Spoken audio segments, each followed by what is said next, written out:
Hey guys, my name is Matsumiya, and welcome to our episode of Sunday Mailbox. This is a video series where you, the viewer, can submit your gaming-related questions, and then I'll give my humble opinion on them. To get the formalities out of the way real quick, if you'd like to submit your own question that could be featured in an upcoming episode, you can do so by leaving a comment down below, or by sending me a Facebook or Twitter message. The first question today is, when is it time to say enough is enough and make Ubisoft address the lag problem on console for Rainbow Six Siege? So I've been hearing this complaint a lot lately, ever since the start of the season, for console players. Apparently, if you're around the platinum level and above, a majority of your games are being ruined by people that are essentially just DDoSing the servers and causing everyone to lag out. If you're winning and all of a sudden everyone starts lagging, the enemy team essentially gets a free win because you can't even get near the objective. You just kind of lag and rubber band in place for about 3 minutes. Obviously, this is game breaking. Now, I personally haven't experienced this because I don't play on console all that often, and if I do, I'm definitely not in the platinum or diamond category, but I am hearing this more and more, and some people are even reporting like 7 out of their first 10 games this was happening.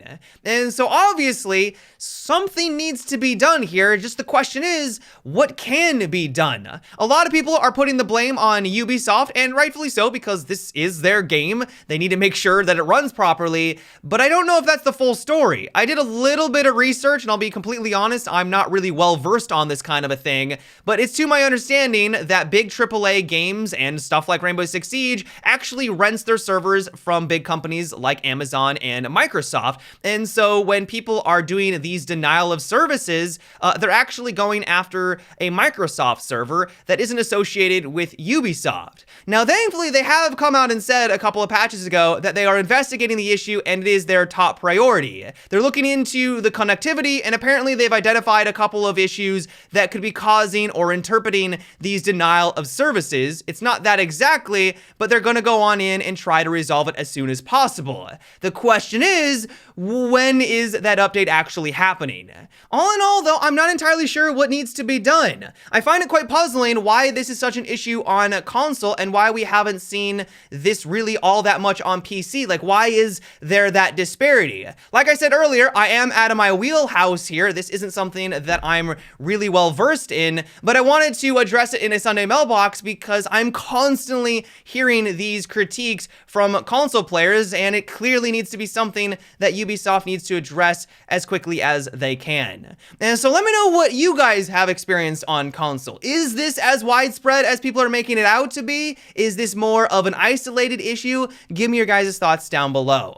The next question comes from Tristan, and it is, what do you think about a new offensive operator that will allow you to pick up one extra of your primary gadget for every operator in the game? May need to be balanced from operator to operator, and possibly one additional secondary gadget. He sets it down on the ground like Rook armor, and you can walk over to claim your extra gadgets. So that is a really interesting idea. At face value, it doesn't seem too unreasonable. If you're playing as Thatcher, for example, having one extra EMP would be nice, but really wouldn't be game breaking. Being able to open up one extra wall when you're playing as Thermite would also be kind of a quality of life improvement. But honestly, if you just brought in a Habana instead of this brand new operator, you'd be able to accomplish that very same task. Where we start to run into some issues, though, is that if this literally gives everyone on offense that picks it up one extra gadget, now imagine an extra Dokkaebi call, or Lion being able to scan you an extra time, or Jackal being able to scan footprints an extra time.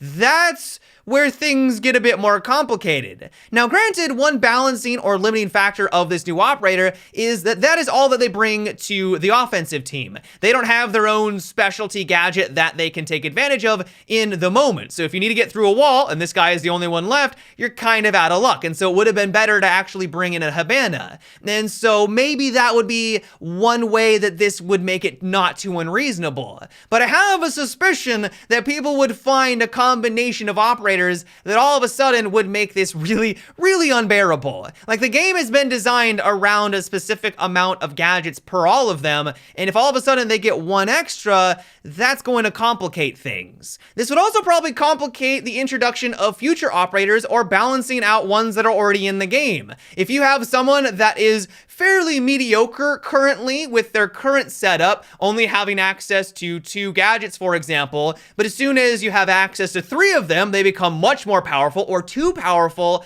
How do you balance that out? And so in general, while I do think this is a really interesting idea, and maybe one way they could balance it out is making it so that only 1 or 2 people on offense can actually pick up a second gadget or an extra one. That could be one way they limit its potential, but hopefully you can understand why I'm a bit hesitant for something like this being introduced. It has some potential there, but it also has a lot of potential to be a bit too strong or game changing, but really only time would tell. The next question is, what do you think of the COD Modern Warfare beta? I have really enjoyed my time with the beta so far.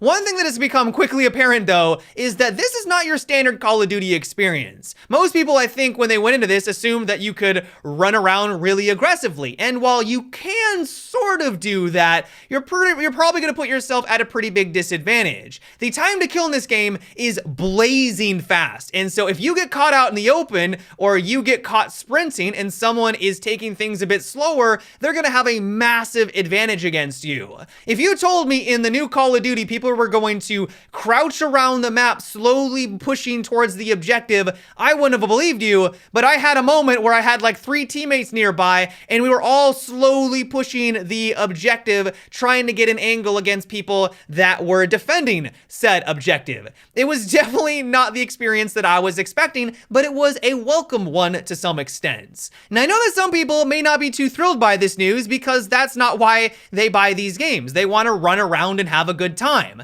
And that might change when the game releases. Currently in the beta, we don't have access to all the different perks and all the different attachments. And so maybe when the game releases and we do have our hands on all those different tools, that playstyle is going to become more viable. We won't really know. But right now in the beta, the current meta, because of what we do have at our disposal, it is much more passive. The one thing that I'm really waiting on though is what are these larger modes going to be like? They've talked about 32 versus 32, but we haven't actually been able to play it just yet. This is the thing that's really going to make or break it for me. I enjoy the smaller, fast-paced action of your normal domination, but the reason why I'm ecstatic about this next COD is for those larger modes. It seems like they're stepping into the territory of Battlefield with vehicles and helicopters flying around. If they're able to make it work, I could see myself playing this game for a substantial amount of time. One thing that is a bit concerning though is that they have confirmed that kill streaks are going to be available in those larger modes, which is a bit worrisome. Already in the 10v10, it was constant UAV spam. You're always on the minimap the entire time, which obviously puts you at a pretty substantial disadvantage. Now imagine 32 people being able to call in their streaks whenever they want. That could be a bit too much. Now, I'm hopeful that they're going to be taking this into consideration. Maybe they're only going to be certain streaks that are available in these larger modes, or maybe eventually they'll just kind of wise up and give us a bare bones 32 versus 32, where it's just literally infantry the entire time. I would be completely on board with that, but obviously we are going to have to wait and see what they come up with. In general, though, I am still incredibly excited for the release. The more I play, the more I like. The gameplay itself is very satisfying, and while obviously there are a few things that I'm not too thrilled by, it doesn't really detract from the overall package, and I'm really hoping that that package at release is a good one. The next one is, I was wondering, do you think that Amaru is underrated? I don't know if I'd go as far to say that she's underrated. I do find her to be a lot of fun to use. Her gadget and her weapons are very satisfying, but they're also incredibly situational. When you are able to use her gadget and get through a window, a lot of times it doesn't really feel like you accomplished a whole lot. Maybe eventually this will become a strategy at higher levels where you establish a foothold onto one part of the map faster than you would have been able to before, and we see more play. Having a foothold and then allowing you and your team to then rappel on in could be very advantageous. And so instead of spending, a couple of minutes actually getting into the building, like on Consulate, for example, in the office or the admin room, you're already in the room and you can now push the objective. That could be very advantageous. But other than that, it's really not all that great. And so I'm really curious to see what's going to happen to Amaru. I would not be surprised whatsoever if she saw some sort of an upgrade, but it might be too early to tell. These next couple of months are going to really solidify how useful she is, but I think right now she's not underrated. I think a lot of people are correct when they say that she is pretty underpowered right now. But yeah, guys, that is about it for today's episode of Sunday Mailbox. I hope you enjoyed. Let me know what you thought about what we discussed in today's video. Do you really enjoy playing as Amaru? Do you think I'm completely wrong? Let me know your guys' thoughts down below. As always, if you'd like to submit your own question for an upcoming episode, you can also leave a comment or by sending me a Facebook or Twitter message. But until next time, guys, have a good one and take it easy.